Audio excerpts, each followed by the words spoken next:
Scholars, media professionals, and policymakers discuss the impact of technology on communication and citizen participation on the first day of CTech Asia. We asked Professor Skoric from City University of Hong Kong how these technologies shape the world we live in for the better and the worse. I think there is a certain level of skepticism about social media. I think this is, in line with a kind of prevalent sentiment that social media ecologies are becoming threats to democracies. I think that we're seeing kind of an authoritarian turn, that social media is becoming more controlled, more censored. We're also seeing, I think, from most speakers, I think there is more polarization, that unfortunately people are not learning much from social media, and they're actually becoming more negative about each other, and that potentially we have problems with long-term functioning of democracies. I think any country that's not very homogeneous in terms of ethnicity and religion obviously has to pay extra attention for this, because we saw many examples of social media being a vehicle for polarization, so religious, ethnic, any kinds of polarization.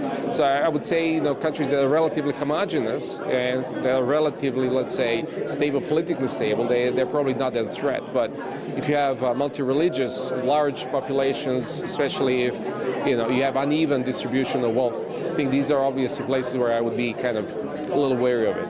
I think that the main change that we're seeing in the past few years is this shift away from algorithms that are driven mostly by social graphs, so basically by things that your friends do and like.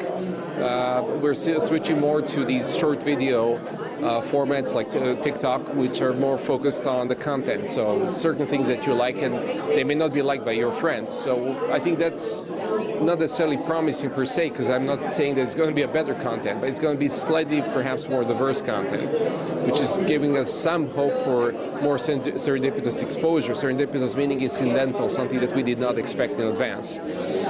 So I think if you look at the existing business models, they're mostly based on serving you a similar diet of what your friends are basically consuming. So I think there's that change too, and of course there's some very early stages of decentralized social media, so those that are not owned by companies but they're more protocol-based, more similar to Bitcoin. This is still very early stages, but this is something that would definitely be very different from the current ecologies. In a lot of countries, I think probably Europe and some other Western countries are leading in terms of transparency, in terms of putting a lot of government documents online so that citizens have access to these documents. Now, whether citizens actually access these documents, that's a separate issue. You also have some, I think what was probably most interesting is participatory budgeting. So it means that people are included in the process of budgeting, which is kind of interesting from my perspective. I was just talking to some of the colleagues here who are developing essentially tools, software tools for checking, for fact-checking. I think this is useful, especially for journalists. If you're operating in an environment in which you have to check basically everything, you have to fact-check everything, then having some kind of AI-based tools would be quite useful. With that said, unfortunately, we also heard from another speaker that only about 5 or 6% of time we spend reading political information, so we don't have to worry about it too much. Thank you. From the democratizing influence of social media to the dangers of disinformation, technology is becoming increasingly entwined with our lives. Understanding both its potential and risks is crucial for leveraging it for the greater good. This is Hong Chi-ho for TVBS World Taiwan.